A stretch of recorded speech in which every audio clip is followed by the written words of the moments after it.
buenas noches a todos, bienvenidos a Filosofía para Vivir Podcast. En este espacio buscamos conectar la vida cotidiana de las personas y relacionarlos de alguna manera con el entorno filosófico. Buenas noches Alejandro, ¿cómo estás? Buenas noches, Carlos. Gracias. Muy bien. Y bueno, muy alegre de poder volver a este encuentro que ya nos hacía falta para poder compartir y también transmitir a otras personas algunas experiencias filosóficas que siempre son bastante enriquecedoras. Exacto, y bueno, en la noche de hoy queremos presentar un tema muy interesante que muchas de las personas que actualmente nos ha llamado la atención la filosofía lo vemos por todas partes y a veces es un tema que incluso no sabemos que entra dentro de la filosofía ya que forma parte del lenguaje cotidiano, ¿no? Ujú. Que bueno, como lo pueden notar en el título, hoy vamos a hablar de estoicismo. ¿Qué es el estoicismo? ¿A qué se refiere ser estoico? ¿Se refiere solamente al uso de la palabra que todos entendemos, de Fuerte, ser fuerte, de ser duro, de ser resistente. resistente?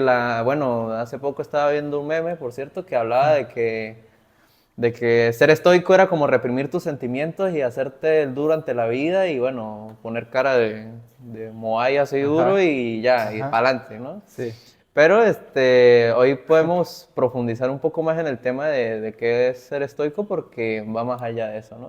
sí. Y para esta conversación hemos traído a una persona que se ha acercado a los textos del estoicismo gracias a su universidad, el contexto en donde él se ha estado formando. Y bueno, viene a hablarnos un poco de una de sus tantas obras de esta escuela de filosofía, la escuela estoica, que es Meditaciones de Marco Aurelio. Es un texto que forma parte dentro del estudio del estoicismo. Y para eso tenemos a Luis Cortés, estudiante de Derecho, que va a hablarnos un poco sobre esto. Buenas noches, Luis, bienvenido. Buenas noches, gracias.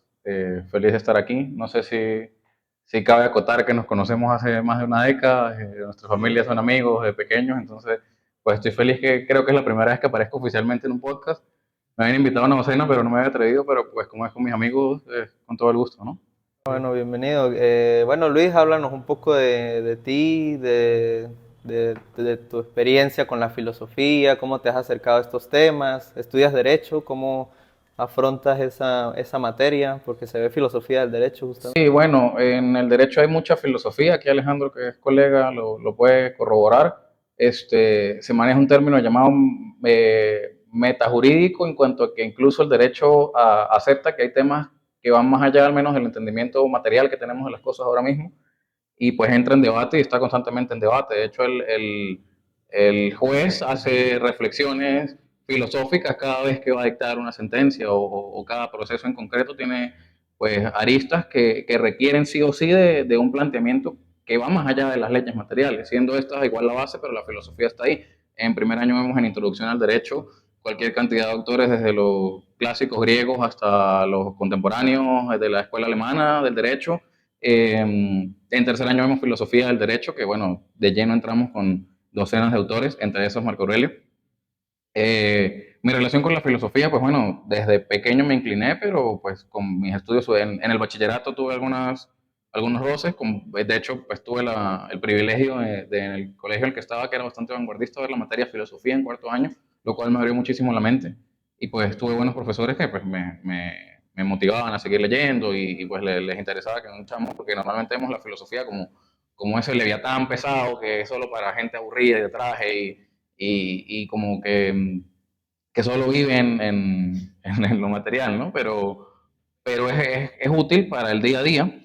Y pues hoy en día está muy en boca el término estoicismo y Marco Aurelio y toda la cuestión, pero como comentaba Carlos, quizás se ha deformado un poco la visión, o pues a mí me gusta el término de se ha enlatado para las masas, quizá, lo cual no está mal, pero siento que se pierde la quinta esencia, que no es reprimir la emoción, al contrario, es aprender a identificar mis emociones y a lidiar con ellas, que se dice fácil, ¿no? Duramos toda la vida haciéndolo igual, no es un proceso lineal. Que esa es la otra concepción, que entonces tengo que ser fuerte todo el tiempo, ¿no? Hay espacios para ser débil y para llorar, pero tampoco son todos los espacios. Entonces, en este librito, que por cierto espacio publicitario tenemos en la librería Hipatia, Meditaciones de Marco Aurelio, el título más allá, o sea, el título se apega bastante fiel a la traducción, son unas meditaciones en cuanto a que este libro nunca pensó ser publicado, como muchos grandes libros de la historia, ¿no? Como Kafka, como Hemingway, sus mejores obras no quisieron ser publicadas, pero estos eran unas memorias para él. De hecho, muchas las escribió en medio del campo de batalla, ya más adelante daremos el contexto de la vida política de Marco Aurelio, pero pues una persona que tenía en sus manos miles de vidas, miles de tropas, la responsabilidad sobre ejército, su familia, ciudades, eh, acontecimientos geopolíticos, digamos, se tenía que recordar a ella misma cómo no desviarse de lo que llaman los budistas el noble octuple sendero, ¿no? De sus convicciones, y yo creo que uno de los puntos esenciales de eso es vivir de acuerdo con uno mismo. O sea, no puedes pensar una cosa, hacer otra y decir una distinta. En principio, pues deberíamos vivir concatenados lo que pensamos, lo que hacemos y lo que decimos, ¿no? Sí, qué Exacto. interesante que mencionas eso porque se da mucho en la filosofía clásica que hay muchas anécdotas de vida en torno a ella, ¿no? A varias escuelas. Por ejemplo, hay varias anécdotas. La gente, por ejemplo, conoce más a Diógenes por las anécdotas de vida que por una obra en sí, ¿no? O anécdotas que rodean a Sócrates también. Entonces nos habla como de la espontaneidad también que tiene la filosofía como una manera de vida. No es de repente que la filosofía solo está en el escritorio, ¿no? Como usted decía, escribir o reflexionar, sino que está en la vida misma porque nos dan una experiencia. Y quizás esa pérdida de, digamos, de sentido que usted menciona de repente de las palabras, se da quizás por la superficialidad, ¿no? No nos atrevemos a adentrarnos a lo que es en profundidad, o a los autores en sí, sino que de repente citamos autores porque, porque escuchamos, pero quizás nos están vendiendo algo que no necesariamente. Y ahora te toca contar la anécdota de Diógenes y el charco y el quítate que me está tapando la luz. Bueno, Diógenes es un personaje muy interesante porque a propósito va como un poco en la línea del estoicismo, así que el cinismo, que es otra escuela de filosofía, puede ser un tema muy interesante para otro programa. Pero bueno, hoy venimos a hablar de estoicismo, así que, bueno, Alejandro, que tiene un poco más de experiencia que yo en estos temas, ¿qué nos puedes decir del estoicismo? ¿Cómo se funda? ¿De qué parte? ¿Cuáles son sus principios? Y bueno, en lo poco que entiendo, sé que nace en Roma, o como tal la instalación de su escuela es en Roma, por unos filósofos que se reunían en torno a un lugar llamado la Estoa, ¿correcto? Sí.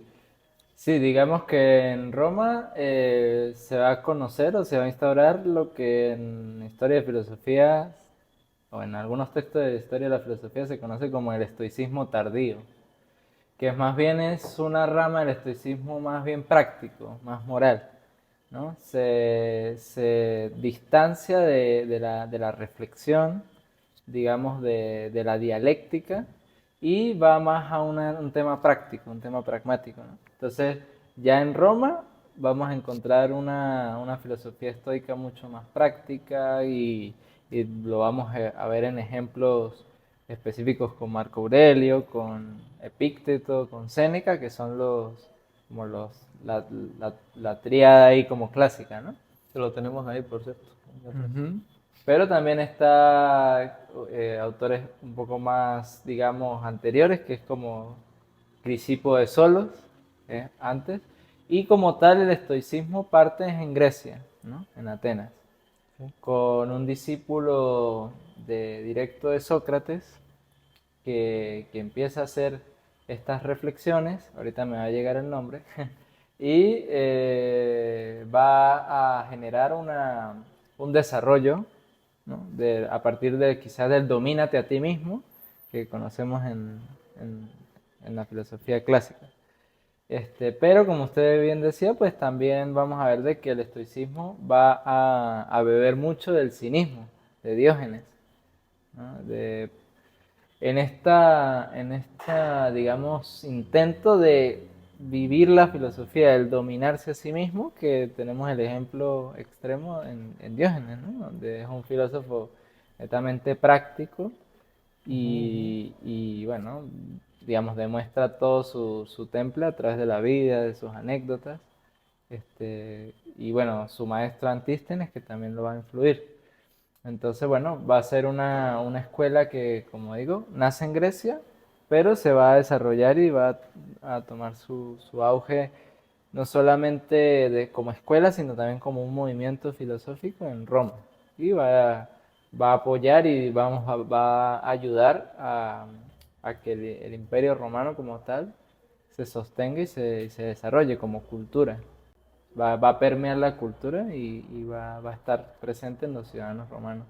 Bueno, eso abre un poco más la vista de que estamos hablando de periodos del estoicismo, entonces por lo tanto no es algo tan superficial, tan básico como una lección o una actitud simple de evita expresarte emocionalmente, muéstrate duro, no, sino que es toda una escuela, una tradición que ha sido más profunda, ¿no? Sí, que además tiene, como decíamos, varias escalas, varios periodos, ¿no?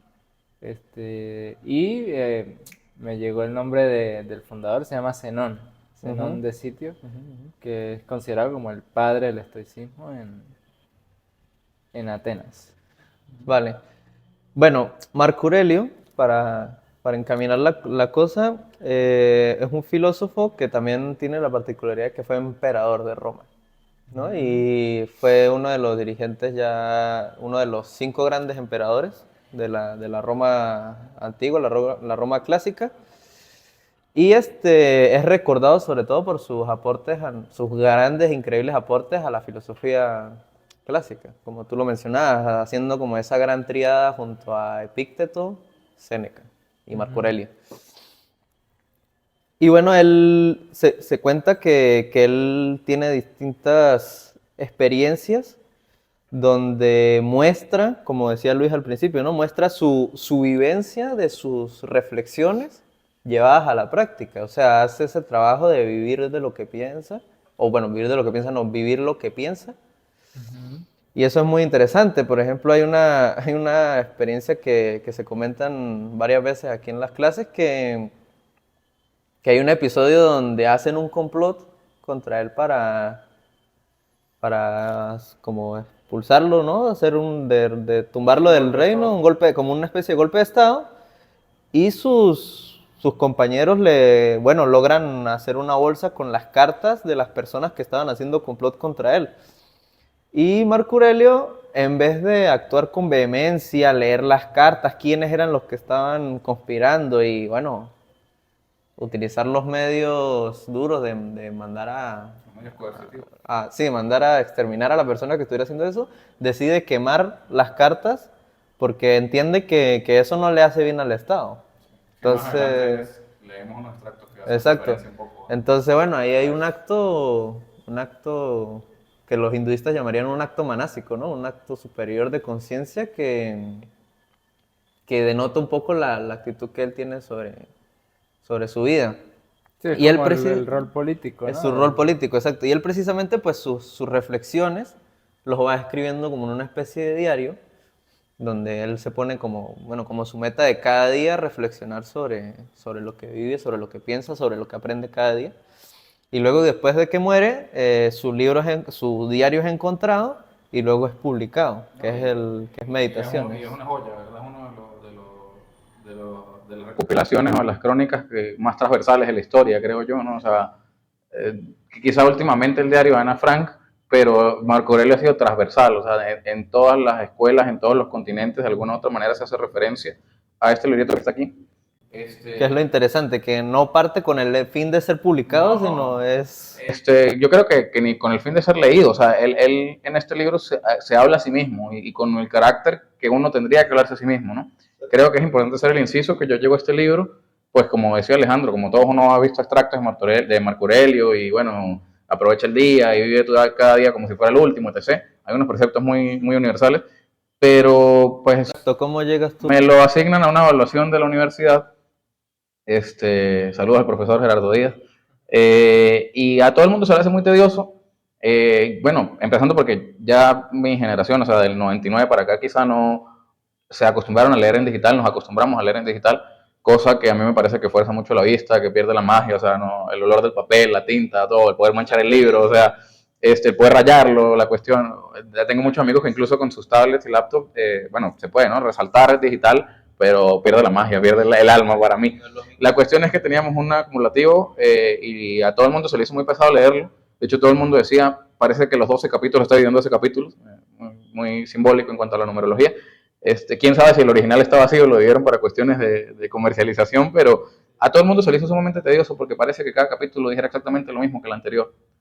Pero si uno lo lee con ojos, quizá con un criterio histórico y con unos ojos que le han atribuido al estoicismo y no son ciertos, que son ojos de determinismo, de reduccionismo, de simplismo, como comentaba Carlos, no es tan fácil como, no, bueno, suprime tus emociones y mantente fuerte y ya, y los hombres no lloran, no, no es tan así. De hecho, todo lo contrario, o sea, el precepto de él es no es qué me pasa, sino qué hago con lo que me pasa, cómo me tomo lo que me pasa y qué hago de ello. Claro, ellos lo llevan a un punto que uno dice, bueno, pero es imposible no molestarme. La cuestión no es que no te molestes, es que tu molestia no te haga salirte de tu centro. Que se dice fácil, ¿no? Pero me gusta recalcar que él tenía, o sea, no exagerando, miles de vidas en sus manos, ¿no? Las campañas militares eran titánicas, los golpes de Estado, la separación de los distintos reinos pequeños, cuestión que él todos los días se acostaba y se levantaba pensando que había muchas bajas de tanto del enemigo como de sus propios comandos. Entonces, toda esa presión se ve como él la destapa aquí, pero de una manera, diría yo, sublime, porque quizá, ni siquiera es enrevesado, es que lo lees y te das cuenta de que no es que diga una y otra vez lo mismo, es que hay cuestiones esenciales, hay leyes transversales que así como la ley de gravedad, como yo tirar algo y que caiga, hay cuestiones en cuanto a la razón, la moral y la ética que son inamovibles, ¿no? Y como si para nosotros que nos dijeran las cosas una vez fuera suficiente para entenderlas. Sí, bueno, si es por eso, pongo yo el ejemplo de uno como hijo, a uno de los padres le dicen las cosas 10 y 15 veces y hasta que uno no va y se estrella, no dice, bueno, mis papás tenían razón, ¿no? Y el estoicismo más o menos de lo mismo, que de cada derrota deberías aprender. Y de las victorias no se aprende mucho. De hecho, de las victorias vienen las mieles de los halagos, y las mieles del ego, y las mieles de me siento bien porque hice las cosas bien. Pero en la derrota es que uno se obliga a sí mismo a crecer. Bueno, de hecho, él lo pone como las frecuentes y convulsas revoluciones de la historia, ningún cambio es pacífico, quizá no en un sentido material y espiritual, ¿no? Porque ellos lo vivían muy desde la guerra material, desde ese caos físico, pero actualmente pues hay quizá una convulsión ideológica en la gente. Vivimos en una época en la cual nadie tiene un criterio definido o todo es maleable, digamos, lo cual es peligroso porque pues como te digo, hay leyes que no se pueden desafiar si nos vamos quizá a lo estrictamente científico o biológico, ¿no? Pero bueno, no sé. En ello está la, sí, en el estoicismo está, por ejemplo, esta idea como de la providencia, ¿no? Que es como, o también el ánima del mundo, que es como, hay una fuerza superior que digamos, impulsa la evolución de la vida, ¿no? Tiene como, la vida tiene una dirección evolutiva, podríamos decirlo así, ¿no? Entonces, bueno, las cosas ocurren por una causa que nos lleva hacia cierto camino. Y entonces, el comprender esas leyes, lo que decía Luis, ¿no? Comprender las leyes de la naturaleza, nos permite saber en qué juego estamos jugando y cómo poder relacionarse con eso, ¿no? Creo que es un punto que nos da el estoicismo muy interesante. Y sí, yo coincido con Luis de que, digamos, choca de frente con algunos paradigmas que tenemos hoy en día, ¿no? Como por ejemplo que este relativismo, ¿no? Como absoluto de no tener como un norte, ¿no? Ni siquiera a veces ni en grupos simples, en macro grupos. Entonces, sí, ahí tenemos ese primer punto, ¿no? La providencia, esa idea como de... Sí. Sí, de hecho Marco Aurelio expone que creas o no creas en un dios o unos dioses, necesariamente tienes que creer algo. O sea, el no creer en nada es creer en algo, porque si no crees en nada solo te tienes a ti mismo. Y si no crees en ti mismo, ¿en qué crees? Quizá él, digamos que no fue a propósito, pero él ahí hace una crítica al ateísmo materialista en cuanto a que, ok, el ateísmo cientificista cree en la ciencia, estás creyendo en algo. No puedes decir que no crees en nada. Hay un algo en el cual te aferras para tú desarrollar tu dogma, tu teoría, tu doctrina. Él igual lo pone aquí. Si tú crees en que el universo es una entropía y un caos constante, bueno, crees que se mueve de alguna forma. Aún así, como crees que todo tenga un orden universal predestinado, bueno, en base a algo tienes que delimitar tu actuar. La cuestión es en base a qué. ¿Cuáles son nuestros preceptos morales? Ok, los primeros vienen aprendidos de nuestros padres, abuelos, hermanos, entorno inmediato, y los otros son exógenos. Conforme vamos creciendo, salimos de nuestro claustro materno, familiar, nos vemos quizá expuestos al mundo y cambian un poco nuestras maneras de pensar. Normalmente es en la adolescencia o en la adultez temprana, ¿no? Pero pues es mentira. La mayoría duramos toda la vida buscando ese qué que nos llene. Y la cuestión es eso, lo fácil que es desviarse del camino que uno cree correcto. Y yo creo que eso nos da como pie a que a reflexionar, ¿no? La potencia que tiene la reflexión humana, ¿no? Que si hay algo propio del filósofo, del humano, es poder reflexionar sobre las experiencias que nos ocurren, ¿no? Y en Marco Aurelio pues tenemos un ejemplo potente de lo que incluso de repente hoy se recomienda en algunas ramas de la psicología. Bueno, él ya lo aplicaba y hasta dónde puede llegar, ¿no? Como decía Platón, la filosofía es un diálogo íntimo con el alma, ¿no? Entonces, ¿cómo eso puede influir? Primera cosa, ¿no? Y lo otro que yo destaco de eso también es como la atención, como la atención que pone en la virtud, ese es como su foco, ese es como lo que lo guía. Entonces ahí en ese libro pues destaca la virtud de los que lo rodean y destaca la virtud de las experiencias que vive también, ¿no? Entonces como eso, de repente, en donde ponemos nuestra atención es también a lo que le estamos dando energía, por decirlo así, ¿no? Y bueno, en el caso de Marco Aurelio, pues él con su propia vida, sus obras, nos, de alguna manera nos dice qué fue lo que cosechó de esa mentalidad, ¿no? Ahí está, por sus obras los conoceré. Bueno, entonces, en base a esa idea, no sé si te parece, si entramos, Luis, a unas reflexiones del libro directamente, Sí, para bueno, conocerla de puño y letra.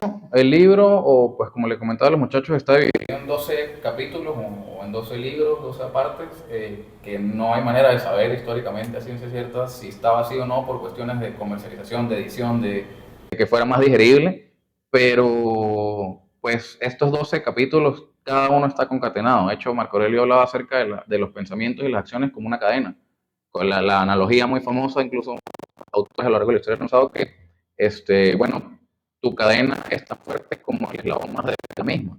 Entonces, si hay una ruptura en esa cadena, aún así es un pensamiento pasado o actual, va a debilitar tus pensamientos futuros y va a haber atropellado tu proceso. Bueno, comenta Marco Aurelio entonces. El corto espacio de tiempo que te queda por vivir no lo malgastes en pensar en asuntos ajenos, a menos que estos sean un bien para la sociedad.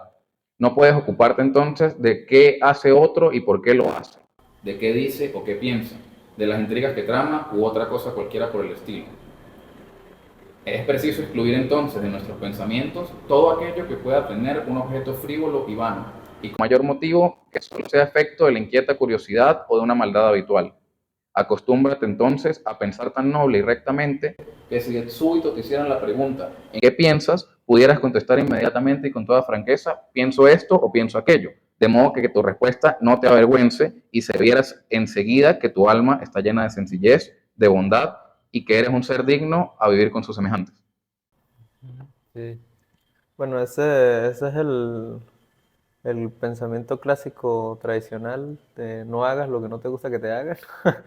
Y bueno, no ande eso, ¿no? Como, bueno, entiendo, de reflexionando ese extracto, la importancia sabemos que nuestra mente es un poder inmenso, y darle como esa energía o ese poder a lo que se lo merece. O sea, no gastar esa capacidad que tenemos en cosas que no sabemos, que no tenemos certeza de ello y que tampoco puede, o sea, que puede ser incluso un problema para nosotros en preocuparnos en eso, lo que ellos llaman de, en ellos me refiero a los estoicos, de preocuparnos de lo que no depende de Sí, nosotros. las frivolidades. Exacto, ¿no? De preocuparse de lo que no depende de nosotros, que al final pues no nos llevan a ningún lado. Sí, al final lo que no depende de nosotros es la mayoría de cosas.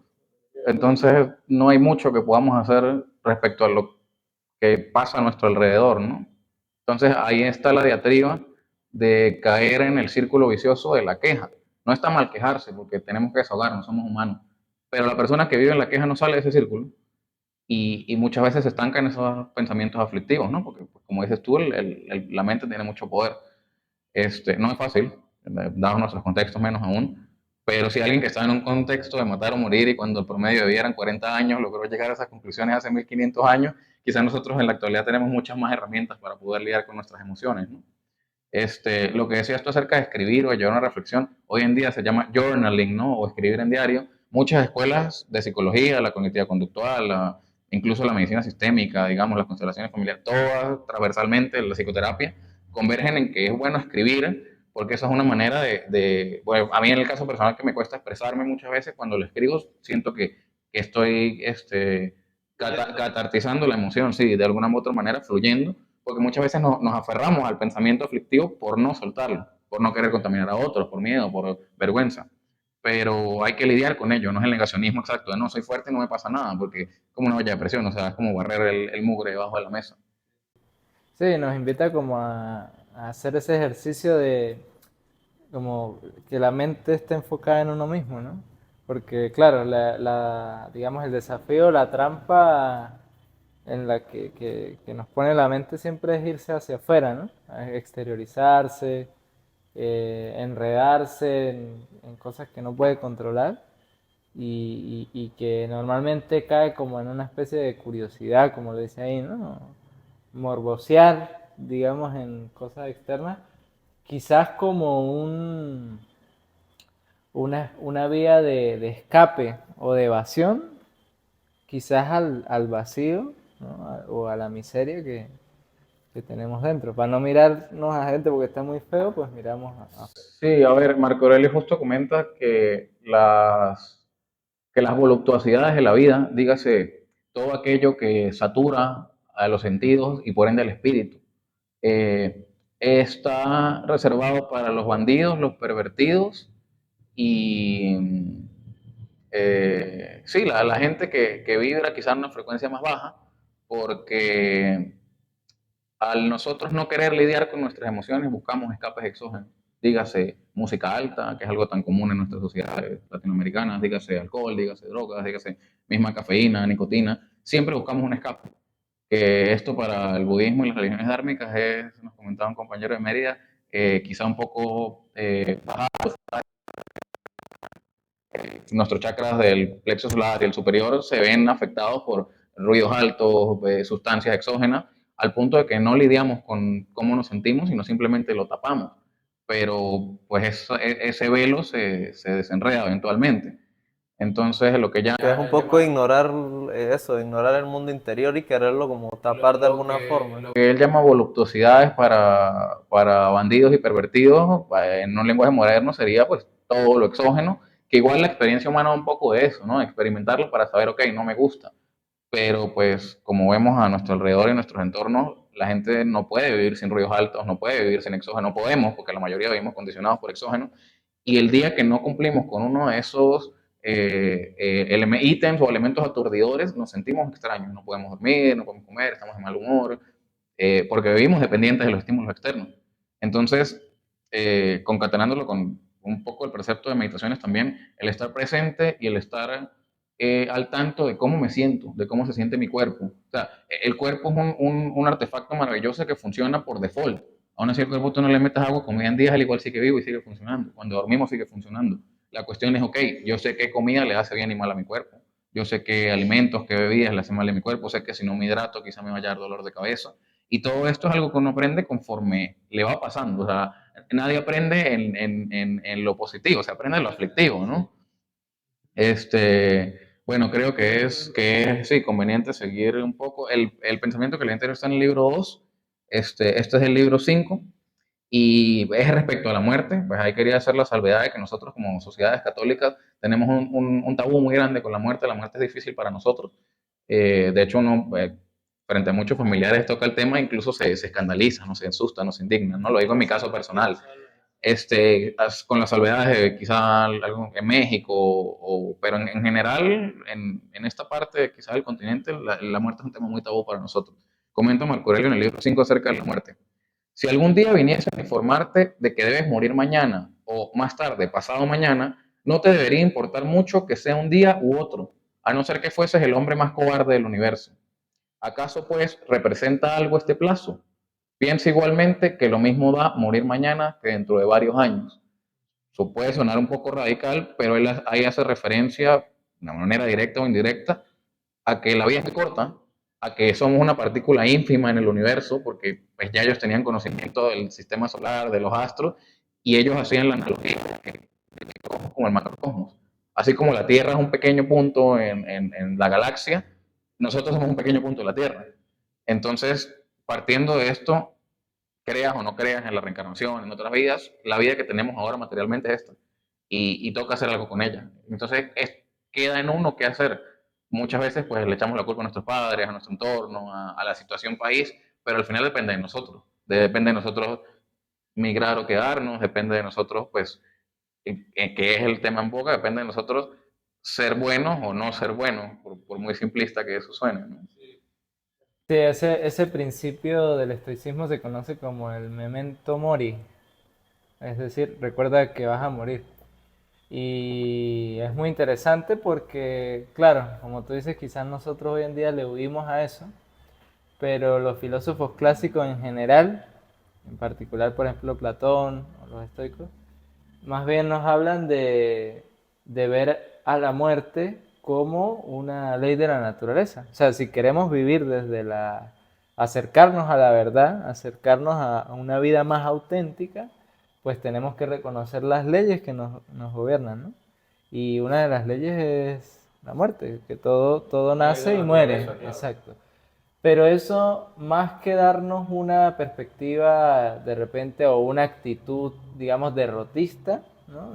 O más bien de, de lástima o de tristeza porque vamos a morir, quizás comprender la muerte como una ley, exacto, nos despierte una actitud más bien de responsabilidad y de aprovechamiento de cada momento porque es único e irrepetible, ¿no? Y bueno, la misma vida de estos filósofos nos la muestran, ¿no? De que a pesar de que, por ejemplo, Platón, ¿no? Dice que filosofar es una preparación para la muerte, este, eso no implica de que no se vaya a vivir una vida con alegría, ¿no? Con entusiasmo, con proyectos, con creación. Quizás más bien nos da otra mirada, ¿no? Y nos compromete más con el momento que estamos viviendo. Esa es un poco la propuesta del estoicismo. Y se refleja ahí, ¿no? Exacto, y yo creo que es donde está el punto de por qué es una filosofía que se mantiene tanto en la actualidad.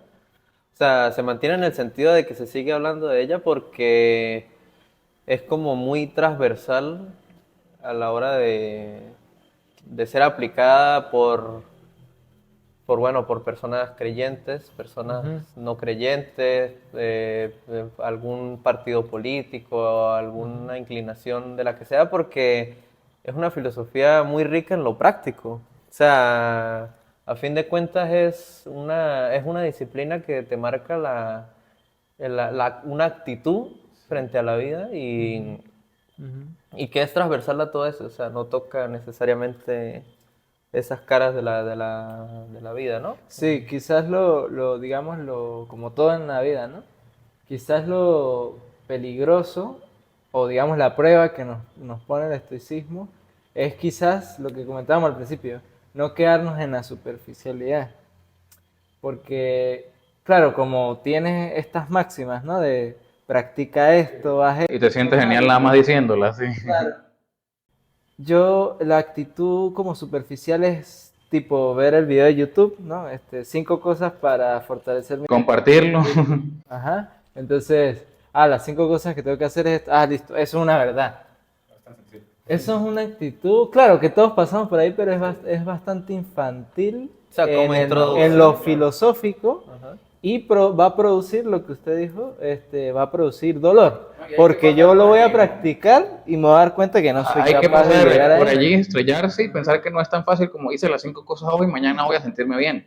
Lo que yo comento con muchos amigos que nosotros, quizá en Occidente, nos venden la falsa concepción de que la felicidad es lineal.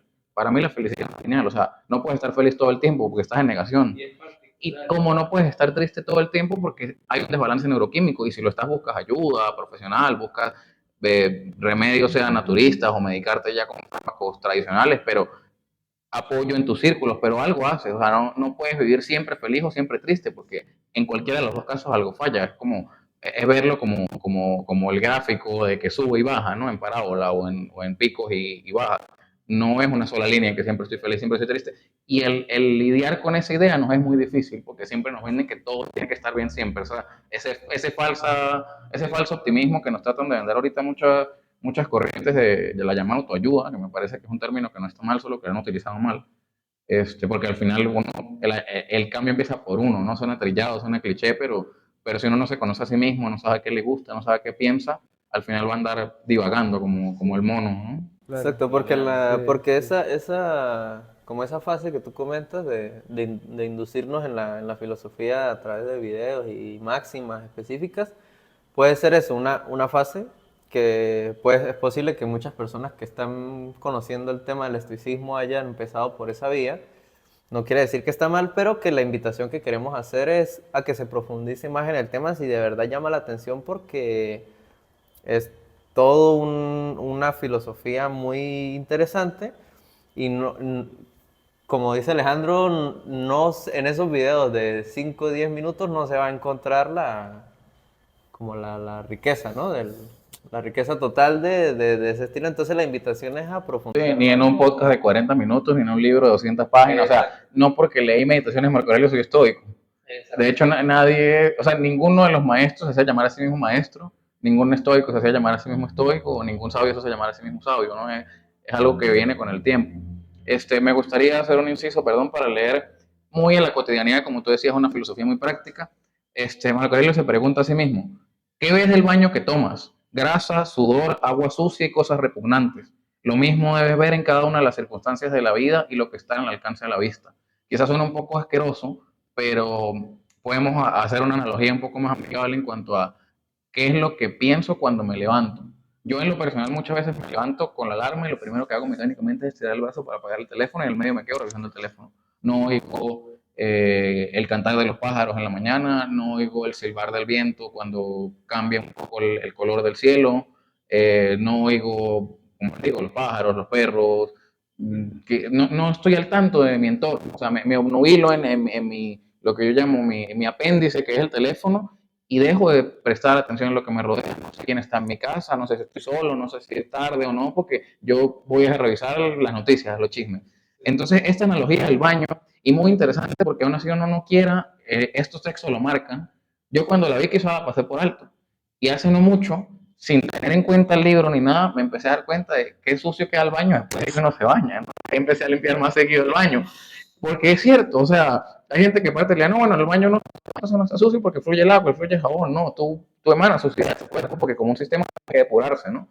Entonces, esa clase de cosas, esos detalles de, bueno, hoy en el baño el agua arrastró grasa, arrastró suciedad, así mismo sentirme con los pensamientos, ¿no? ¿Qué pensamientos aflictivos tengo? ¿Me aferro a ellos o los dejo ir? Y que eso puede ser un miedo, ¿no? Porque mucha gente prefiere no internarse en su mundo interior, no hacer ese lavado interno, porque se encuentran con más cosas que incluso les parece problemático. O sea, darse cuenta de sus defectos no es fácil.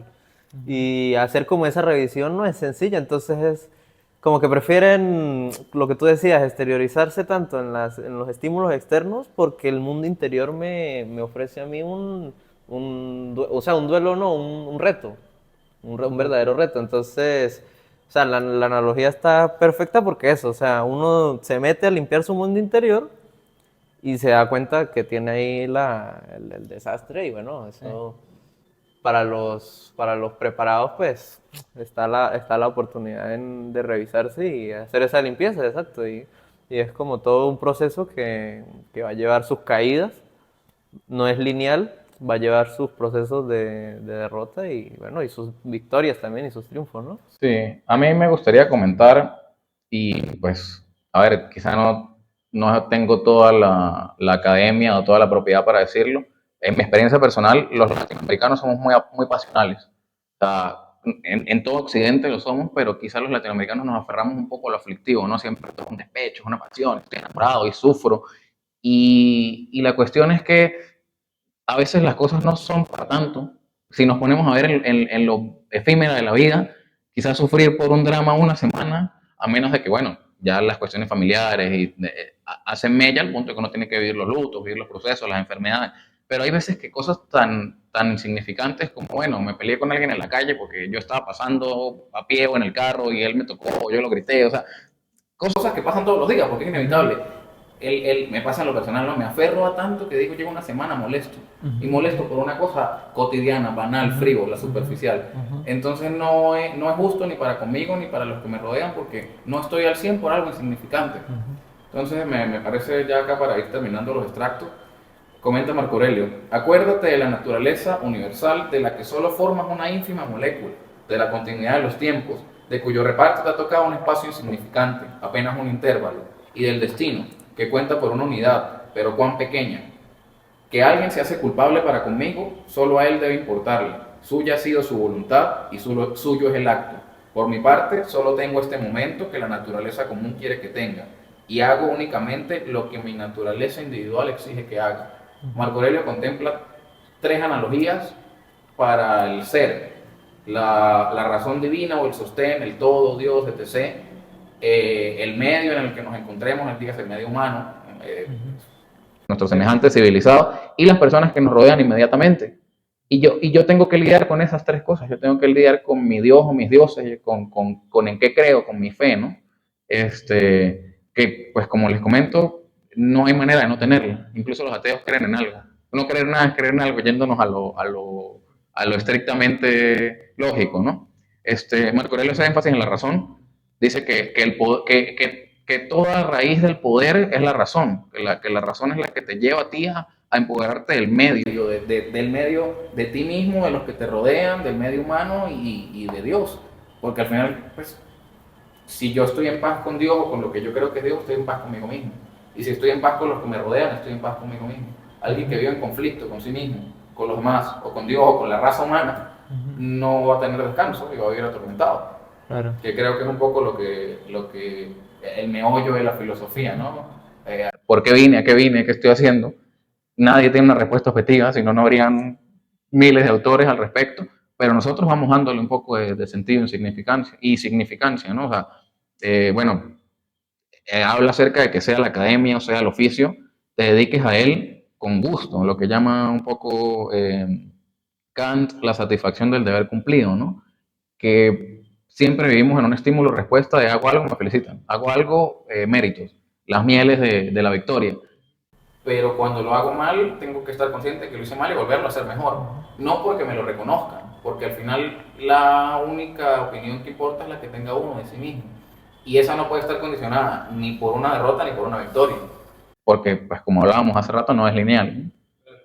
Sí, bueno, fíjate que eso que comentas nos lleva a la siguiente reflexión, creo, ¿no? Que es que esa propuesta práctica del estoicismo, a mí lo que me parece interesante en lo particular es que es una parte de de una reflexión de la naturaleza, ¿sí? Es decir, vemos que en la vida hay muerte, ¿no? Y vemos que en la vida hay adversidades, la vida es adversidad. Como lo decía, lo leía Luis ahí, pues voy a salir y me voy a encontrar con personas que me van a agredir, seguramente. Va a transcurrir la vida y voy a enfermar o voy a perder cosas, ¿no? Entonces esa es una ley, una ley que va a ocurrir.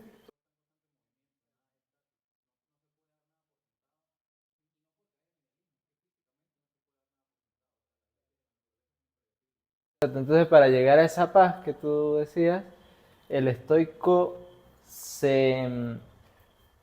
o sea, digamos, se pone retos a sí mismo para ir avanzando en ese músculo de que va a llegar a enfrentar en algún momento la adversidad, la enfermedad, la muerte, ¿sí? No espera que llegue el momento para colapsar, sino que ya está preparado para eso porque ha hecho un ejercicio. Entonces a eso se refiere el hecho de eso que hoy en día se tomó como que el estoico pone cara de feliz es porque se pone una pinza atrás, ¿no? Entonces para que no se le vea toda la tristeza, en realidad se refiere es que el estoico va haciendo ejercicios previos porque entiende que retirarse de esos sentidos lo va a hacer más fuerte y por lo tanto le va a dar la capacidad quizás de disfrutar más de, bueno, de esa paz, ¿no? De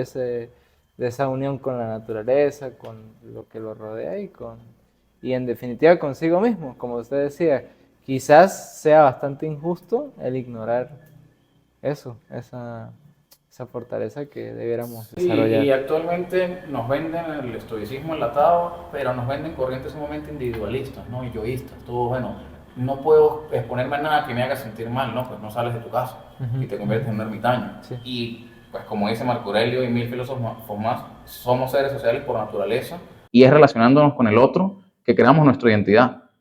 Pues el antropólogo Levi-Strauss, que hizo pues, trabajo de campo en las Islas Vírgenes en el Pacífico a finales de 1800, se metió a vivir con las tribus y las tribus al principio obviamente lo rechazaron, pero conforme a él lo fueron aceptando no como un otro, sino como uno de nosotros, él entendió que él siempre iba a ser un otro, pero entendiendo que él era un otro, podía entenderlos a ellos como nativos de tierras vírgenes. Entonces no nos concebimos a nosotros mismos, sino a nosotros. Hay que aprender a vivir con el otro. Él se refiere a este fenómeno como la otredad, ¿no? No me reconozco a mí mismo hasta que no reconozco que soy distinto a otro y hay que buscar los puntos de encuentro y no los puntos de diferencia, porque los puntos de diferencia es que seguimos convulsos en guerra. O sea, que estemos en 2025 y la mayoría de presupuestos de los países potencia sea en material bélico, nos dice que hace 1500 años acá no hemos avanzado mucho, al menos espiritualmente. Habremos avanzado material y tecnológicamente, pero espiritualmente seguimos en un conflicto con el otro. No logramos no hemos conseguido la manera de llevarnos en paz ni con el medio ni con nuestros semejantes, lo cual es bastante alarmante, ¿no? Bueno, eso nos lleva como para concluir eso de que justamente además del desarrollo individual que es necesario, también el estoicismo contempla como el bien común, ¿no? Que Marco Aurelio lo resume por allí en una frase que es que este, nos debe importar, o parafraseando, nos debe importar la colmena, ¿no? Y es la abeja la que se adapta a la colmena y no la colmena a la abeja, contemplando ese bien común. Bueno, amigos, queremos, bueno, dejarlos invitados a nuestros próximos capítulos, agradecer la presencia, Gracias, Luis. agradecer a Luis por por compartir tu Gusto. experiencia. Quedamos pendientes porque faltaron como 10 extractos por leer, Sí, una segunda parte. Partes en un futuro. Sí, obviamente es un abrebocas, una invitación a que cada uno haga ese diálogo, porque en realidad la filosofía nos invita al diálogo interno, ¿no? Y estos textos, estos libros clásicos, no es para que repitamos tal cual lo que dice allí, sino para que nosotros nos revisemos y hagamos ese diálogo con nosotros, ¿no? Y eso es la filosofía, amor a la sabiduría. Entonces queremos, bueno, decirles que Filosofía para Vivir Podcast es un espacio precisamente para este diálogo, para esta reflexión. Estamos grabando desde la ciudad de San Cristóbal, estado Táchira, en Nueva Acrópolis, Escuela de Filosofía. Mencionar que tenemos pues este proyecto acá en San Cristóbal, también estamos en la ciudad de Mérida, estamos en Ejido, hay un proyecto también en Tabay y también un proyecto que se está abriendo en Táriba. Entonces nos pueden conseguir presencialmente allá y a través de lo virtual pues tenemos nuestro canal de YouTube y también nuestras redes sociales que van a conseguir en la descripción. No olviden pues suscribirse, activar las notificaciones, compartir este video para que les llegue a más personas y bueno, nos seguiremos viendo en otros espacios enriquecedores. Gracias, Carlos, por la invitación. Gracias a ti. Sí, hacer el inciso de la librería también, en la cual se encuentra disponible este libro y no exagero, miles de libros más, no solo de estoicismo, sino de filosofía, cualquier cantidad de temas variopintos, misceláneos, entonces pásense por la librería, está muy bueno. Y me gustaría cerrar, no sé si con uno ya para irnos, para la reflexión que creo que son muy humanos. No abusar del título de César, no dejarse corromper, desgracias que son harto frecuentes. Procurar entonces ser siempre sencillo, bueno, formal, serio, justo, religioso, bondadoso, afable y constante en la práctica de los deberes.